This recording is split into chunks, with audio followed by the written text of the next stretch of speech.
Oi, gente, meu nome é Gabriel.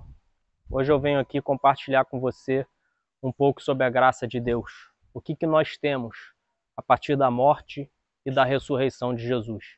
Só para contextualizar a graça no tempo, desde que Deus criou o mundo, ele dispensou sobre o homem uma promessa, uma lei e a graça. Quando Deus dispensou a promessa, ele fez a Abraão. E essa promessa diz que, através de Abraão, Deus abençoaria todas as famílias da terra. Através da descendência dele, todas as famílias seriam abençoadas. Essa palavra se cumpre em Cristo. No livro do Apocalipse, no capítulo 5, está escrito que Jesus comprou com seu sangue para Deus homens de toda tribo, língua, povo e nação. No Evangelho de João, no capítulo 3, está escrito que Deus amou o mundo de tal maneira que entregou seu Filho unigênito, para que todo aquele que nele crê não pereça, mas tenha a vida eterna. O próprio Jesus, antes de ir ao Pai, deixou uma missão para os seus discípulos e para nós, anunciar o Evangelho da graça a toda criatura, e todo aquele que crê será salvo.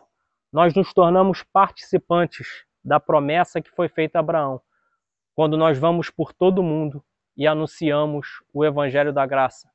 A promessa que foi feita a Abraão se cumpre na graça que foi dispensada por Cristo. Assim como a graça também é o cumprimento da lei que foi dada a Moisés. Nessa lei está escrito que chegaria um dia que Deus suscitaria um novo profeta semelhante a Moisés. E sobre esse profeta, que é Jesus, está escrito: a ele ouvirás. No momento em que Jesus está com 3 de seus discípulos no Monte da Transfiguração, eles ouviram uma voz dos céus que dizia sobre Jesus: esse é o meu Filho amado, o meu eleito, a ele ouvis, a ele ouvirás. Quando nós damos ouvidos às palavras de Jesus, a lei de Deus se cumpre na nossa vida pelo Espírito. Jesus, quando falava com alguns fariseus, com alguns judeus, ele questionou dizendo: vocês examinam as Escrituras porque julgam ter nelas a vida eterna, e são elas mesmas que testificam ao meu respeito. Então tudo o que veio antes de Cristo se cumpre nele. Tudo o que Deus dispensou antes da graça se cumpre na graça. Mas o que nós recebemos a partir dessa graça dispensada? Paulo, quando apresenta a graça à igreja de Coríntios, lá em 1 Coríntios, no capítulo 1, versículo 30, ele apresenta a graça a partir de 4 pontos. Quando ele diz: mas vós sois dele, em Cristo Jesus, o qual se tornou para nós, da parte de Deus, sabedoria, justiça, santificação e redenção. Jesus se tornou para nós sabedoria, justiça, santificação e redenção. Nós precisamos entender a graça não a partir somente da morte de Jesus, mas também pela sua ressurreição. Paulo vai dizer que se Jesus não ressuscitou, se ele apenas morreu, a nossa fé é em vão. O que nós temos na morte? Nós recebemos a plena redenção. Quando Paulo fala da redenção, da morte de Jesus, ele vai falar sobre o ministério da reconciliação. Deus nos reconciliou pela morte do seu Filho. Paulo também diz para a igreja de Romanos, no capítulo 8, que não existe nenhuma condenação sobre aqueles que estão em Cristo Jesus. Não existe nenhuma dívida, o escrito da dívida foi anulado em Cristo. Ele pagou, ele nos comprou com seu sangue. O autor de Hebreus também, quando fala da redenção que nós recebemos pela morte de Jesus, ele vai dizer que nós podemos nos achegar ao trono da graça confiadamente, com ousadia, ou seja, o preço para estarmos ali já foi pago. Paulo vai escrever na sua carta aos Colossenses, no capítulo 1, no versículo 13, sobre a redenção. Ele nos libertou do império das trevas e nos transportou para o reino do Filho do seu amor, no qual temos a redenção, a remissão dos pecados. Então, pela morte de Jesus, nós somos limpos de todos os nossos pecados.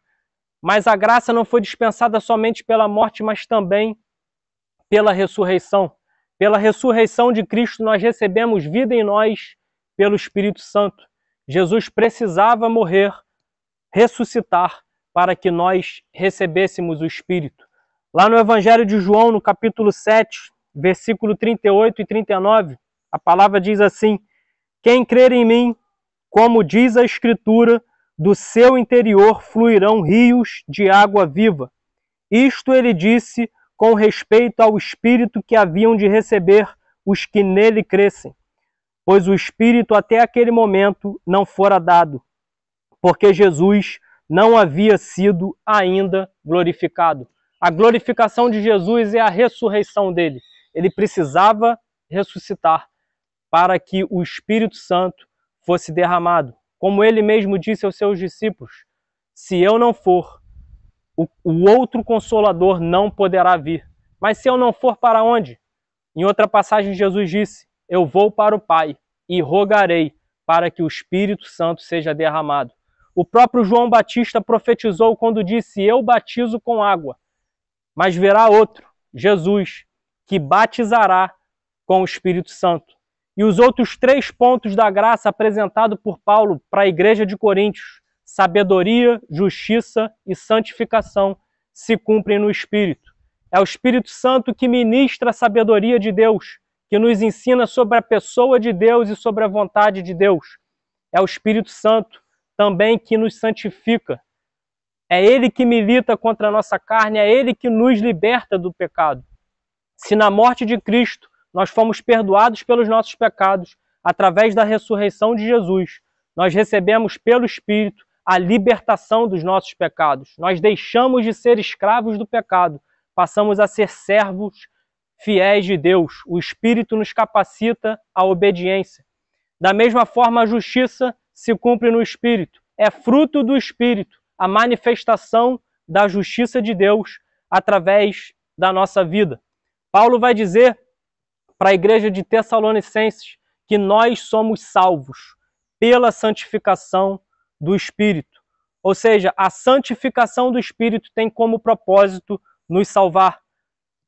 A santificação é o processo operado pelo Espírito, que tem como propósito nos tornar semelhantes a Deus. Paulo vai dizer para a igreja de Romanos, no capítulo 8, que nós fomos predestinados para sermos a imagem de Jesus. Para a igreja de Efésios, Paulo vai dizer que nós somos escolhidos para sermos santos e irrepreensíveis. A santificação do Espírito é que nos torna santos e irrepreensíveis. Pedro também fala sobre a santificação do Espírito.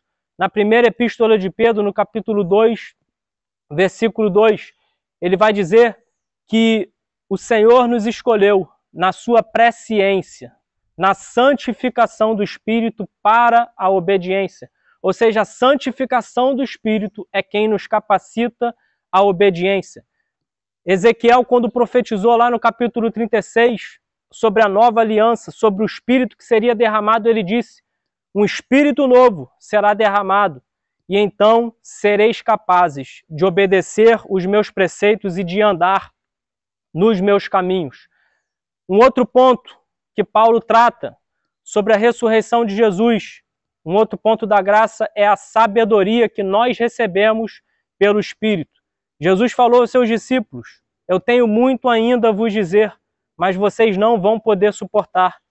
Quando o Espírito da verdade vier, ele vos guiará em toda a verdade. Jeremias, quando profetizou sobre a sabedoria que receberíamos do Espírito, ele disse que chegaria um dia em que não precisaria mais que um irmão ensinasse a outro: conhece o Senhor, porque o Senhor seria conhecido desde o menor até o maior. Quando Paulo fala sobre a sabedoria do Espírito, ele escreve lá em 1 Coríntios, no capítulo 2, versículo 9: nem olhos viram, nem ouvidos ouviram, nem jamais penetrou em coração humano o que Deus tem preparado para aqueles que o amam. Mas Deus no-lo revelou pelo Espírito, porque o Espírito a todas as coisas perscruta, até mesmo as profundezas de Deus.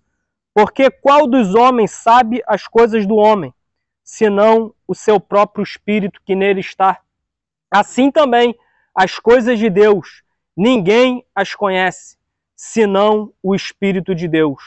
Ora, Nós não temos recebido o Espírito do mundo, e sim o Espírito que vem de Deus, para que conheçamos o que por Deus nos foi dado gratuitamente. Então a sabedoria de Deus, ministrada pelo Espírito, tem como propósito nos tornar conhecedores das coisas de Deus. O Espírito não fala por si mesmo, ele fala daquilo que ele ouve de Deus. O terceiro e último ponto da graça que nós recebemos a partir da ressurreição de Jesus é a justiça. É a manifestação da justiça de Deus através das nossas vidas. Paulo, quando escreve para a igreja de Gálatas, ele fala sobre os frutos, o fruto do Espírito, que é a manifestação das virtudes de Deus na vida daquele que tem o Espírito. Ele diz: mas o fruto do Espírito é amor, alegria, paz, longanimidade, benignidade, bondade, fidelidade, mansidão e domínio próprio. Jesus vai ensinar que nós devemos ser sal e luz nesse mundo. A manifestação da luz de Deus só é possível por meio do seu Espírito. Paulo vai ensinar que nós somos como cartas vivas, escritas pelo Espírito. Paulo também diz para a igreja que nós devemos ser como o aroma de Cristo. Por onde passarmos, Cristo precisa ser revelado através da nossa vida, através da justiça dele que se manifesta em nós no Espírito. Queridos, a dispensação da graça tem como propósito nos preparar para o dia do Senhor.